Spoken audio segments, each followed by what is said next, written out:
26 जानेवारी 2021ला विश्वशांती वेनावन गुमगाव रोड हिंगणा येथील बुद्धविहारामध्ये संविधान बचाव आंदोलन राष्ट्रीय सामाजिक संघटन तथा सर्व कलाकारांच्या विद्यमाने लोकशाही प्रजातंत्र दिनानिमित्त इसारा संविधान शिल्पकाराचा कार्यक्रमाचे आयोजन करण्यात आले होते। त्यामध्ये रक्तदान शिबिर, गुणवंत विद्यार्थ्यांचा सत्कार तसेच भीमबुद्ध गीतांच्या कार्यक्रमाचे आयोजन करण्यात आले होते। त्यामध्ये राष्ट्रीय प्रबोधनकार अनिरुद्धजी शेवाळे, गायक फरमान भारतीजी, गायक विनोदजी फुलमाळी, गायक लोमेशजी भारती, गायक शंकरजी ठोसर, गायक उमेशजी भारती,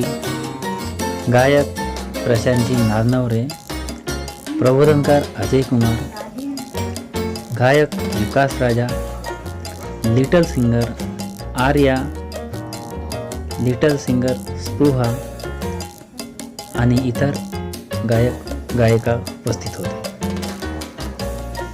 त्याचबरोबर सत्कार मूर्ती माननीय अनिकेतजी कुत्तरमारे, माननीय मेघराजजी राऊत, माननीय अनिरुद्धजी शेवाळे, कार्यक्रमाला विशेष सहकार्य करणारे सुरेशजी मानवटकर सर, माननीय कन्हैयाजी मेश्राम, माननीय विनोदजी फुलमाळी, माननीय राजूजी गोधळे, माननीय प्रणयजी मेश्राम आदी मान्यवर उपस्थित होते। कार्यक्रमाची सुरुवात पाहुण्यांच्या स्वागताने करण्यात आली। भीम गीतांच्या कार्यक्रमाला संगीत देण्याचं महत्त्वपूर्ण कामगिरी बँजोवादक माननीय कन्हैयाजी मेश्राम, बँजोवादक माननीय राहुलजी पाटील, ढोलकवादक बालूभाऊ, ढोलकवादक राजूजी गोधळे, तबलावादक मयूरजी मसराम तसेच कोरस गायक प्रज्वलजी वानखेडे यांनी महत्त्वाची कामगिरी पूर्ण केली। तसेच या कार्यक्रमाचे संपूर्ण व्हिडिओ रेकॉर्डिंग करण्याचं महत्त्वपूर्ण कार्य लोकजत्रा चॅनलचे डायरेक्टर माननीय अविनाशजी शेवाळे यांनी केले। कार्यक्रमाचे आयोजन करण्याचे महत्त्वपूर्ण धाडस आणि कामगिरी भारतातील सुप्रसिद्ध बँजोवादक राहुलजी पाटील, भारताचे सुप्रसिद्ध ढोलकवादक बालूभाऊ तसेच सुप्रसिद्ध गायक धीरजजी निकाळजे, मनोजजी निकाळजे, संविधानजी कीर्ती, युवा प्रबोधनकार अजय कुमार यांनी केले। आवाज क्रांतीचा एक रिपोर्ट। सर्वप्रथम आवाज क्रांती टीव्हीच्या सर्व बांधवांना मी हार्दिक शुभेच्छा देतो नवीन वर्षाच्या आणि त्याचप्रमाणे प्रजासत्ताक दिनाच्या निमित्तानं हार्दिक मंगलकामना त्यांच्या व त्यांच्या कुटुंबियांचा सर्वांचं कल्याण हो, सर्वांचं सुखमय जीवन जावं अशी वृद्धचरणी प्रार्थना करतो। तर आज संविधान बचाव आंदोलन राष्ट्रीय संघटनेच्या माध्यमातून आणि सर्व सहकारी यांच्या माध्यमातून हा जो कार्यक्रमाचं आयोजन करण्यात आलेला आहे, या माध्यमातून सर्व बहुजनवादी विचारधारेच्या बांधवांना आणि भगिनींना या निमित्तानं एक आव्हान आहे। जे आमचे आदर्श मानलो बाबासाहेबांनंतर ते सर्व बैमान झाल्यामुळे या महापुरुषांची सर्व विचारधारा हे तुमच्या आमच्या खांद्यावरती घेऊन पुढे नेण्यासाठी आपण अहोरात्र अहोदिवस प्रयत्न केला पाहिजे। कारण जे आम्ही आमचे लीडर मानलो त्यांच्या अंगी महापुरुषांची विचारधारा नसल्यामुळे जे बाबासाहेबांचे स्वप्न होते, सर्व महापुरुषांचे स्वप्न होते, एक बहुजनाचा दिल्लीवरती निळा झेंडा आणि बाबासाहेबांचे विचार, तथागत भगवान गौतम बुद्धाचे विचार, शाहू फुले आंबेडकरांचे विचार हे दिल्लीपासून गल्लीपर्यंत पोहोचलं पाहिजे ही संकल्पना होती। परंतु जे आपले नेते मंडळी आम्ही मानलो ते सर्व विसरून गेले आणि मनुवादीच्या दावणीला गेल्यामुळे दहा भाषण आणि गायक लोकांचा एक प्रबोधनाचा कार्यक्रम हा बरोबरी आहे। त्यामुळे सर्व गायक मंडळींनी येणाऱ्या काळामध्ये आपापल्या माध्यमातून जे महापुरुषांचे विचार होते, जे संविधानाचे अधिकार होते, ते जागृतीच्या निमित्तानं सर्वांनी योग्य विचार मांडावे असे मी सर्व गायक मंडळींना, त्याचप्रमाणे आदरणीय सेवाडे साहेबांना सुद्धा विनंती करतो। आपले बरेचसे कार्यकर्ते आहेत, बरेचसे आपले शिष्य आहेत, त्या सर्व शिष्यांना आपल्या काळामध्ये चांगले बुद्धिवान घडले पाहिजे आणि महापुरुषांचे विचार हे तळागाळातील बांधवापर्यंत पोहोचून बहुजनाचं सरकार या दिल्लीपर्यंत पोहोचला पाहिजे अशी मी आदरणीय सर्व चॅनलवाल्या मंडळींना आणि गायक मंडळींना विनंती करतो। जय भीम। मैं अनिरुद्ध सेवाड़े प्रतिभावंत प्रबोधनकार कला साहित्य संघ का राष्ट्रीय अध्यक्ष, संस्थापक अध्यक्ष हूँ और सिने नाट्य अभिनेता। मैं सबसे पहले आवाज़ क्रांतिचा इसके संचालक, इस यूट्यूब चैनल के संस्थापक अजय कुमार खुबरागड़े, इनको बहुत बहुत बधाई देता हूँ। इनका अभिनंदन भी इसलिए करता हूँ मैं, क्योंकि परिवर्तनवादी लोगों के ये विचार अपने चैनल में से पूरे भारत में प्रसारित करते हैं और आज इसी बात की ज़रूरत है। आज का दिन है 26 जनवरी, प्रजासत्ताक दिन।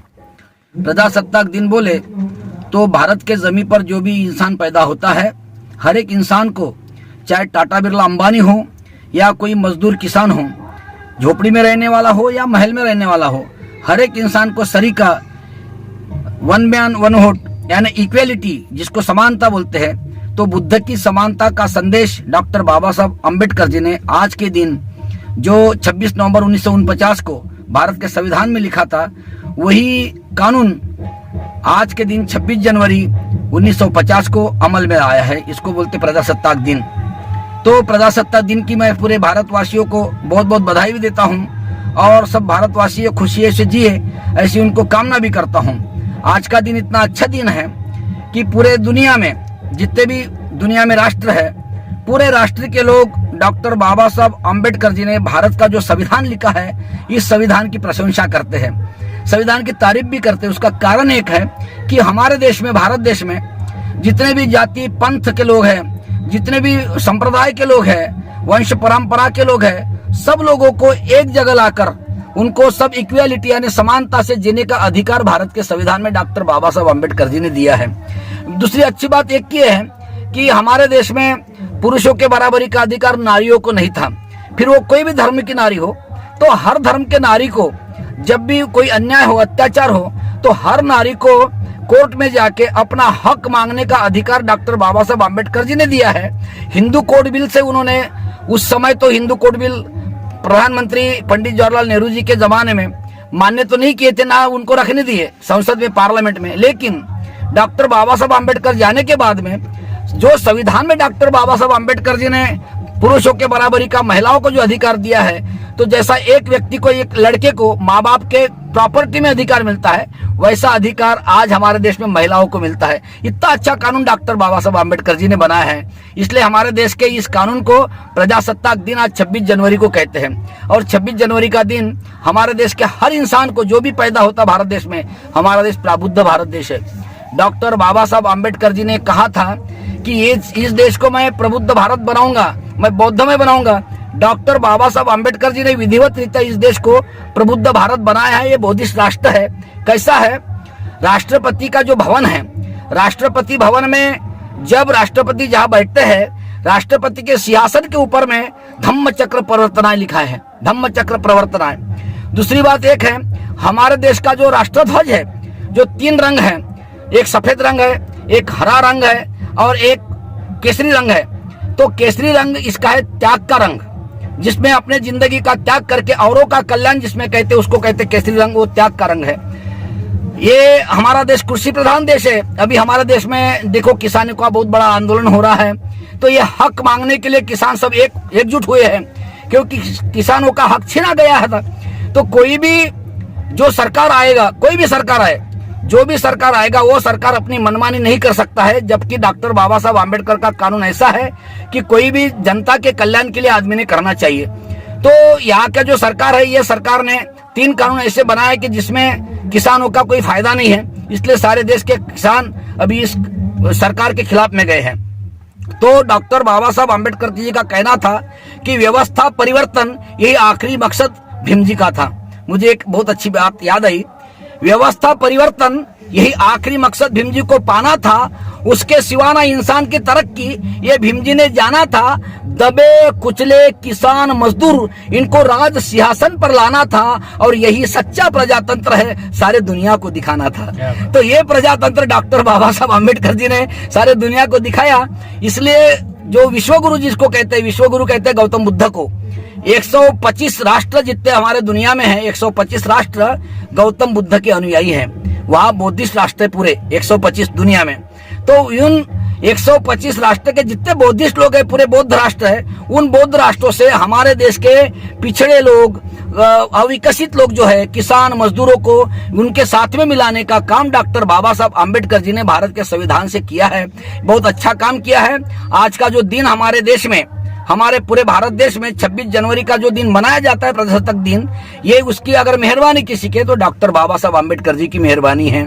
और ये 26 जनवरी दिन मनाने के पहले सब पूरे देशवासी डॉक्टर बाबा साहब आम्बेडकर का, जब भी हमारे देश का तिरंगा हर स्कूल में, हर गांव के स्कूल में, शहर हो या देहात हो, स्कूल में हो या ग्राम पंचायत के कार्यालय में, जिला परिषद में हो, या हमारे पूरे देश के जितने भी पालक मंत्री है, जो भी जब राष्ट्रीय ध्वज हमारा ऊपर जाता है तो उसके राष्ट्रीय ध्वज के ऊपर जो भी धम्म चक्र है, ये अशोक चक्र ने बनाया, अशोक सम्राट अशोक ने बनाया, बौद्धिस्ट राजा ने जो बनाया है, वो धम्म चक्र का मतलब ऐसा होता है कि वो धम्म चक्र डॉक्टर बाबा साहब आम्बेडकर जी ने हमारे देश की संस्कृति पूरे दुनिया को दिखना चाहिए। इक्वालिटी जिसको समानता कहते हैं, बुद्ध की समानता, ये समता, स्वातंत्र्य, बंधुता, मैत्री, प्रेम, ये जितने भी संविधान में डॉक्टर बाबा साहब आम्बेडकर जी ने लिखे हैं, ये सारे के सारे तत्व बुद्ध के तत्व हैं। ये बुद्ध की नीति है, ये नीति दुनिया को दिखना चाहिए। इसलिए हमारे देश के तिरंगे पर वो राष्ट्र जो चिन्ह है वो है अशोक चक्र, जिसको धम्म चक्र आज कहते हैं। वो धम्म चक्र देने के बाद में जब भी हमारे देश का कोई भी आदमी 26 जनवरी को जब भी हमारे देश के राष्ट्रध्वज को वंदन करता है, नमन करता है, तो डॉक्टर बाबा साहब आम्बेडकर को वो नमन करता है, उसको वंदन करता है।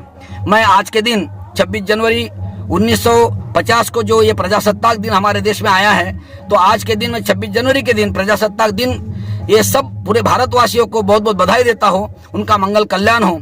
और डॉक्टर बाबा साहब आम्बेडकर जी ने भारत के संविधान में लिखी हुई बुद्ध की नीति हर इंसान के कामयाबी के लिए, कल्याण के लिए सुखमय हो, ऐसी शुभेच्छा व्यक्त करता हूँ।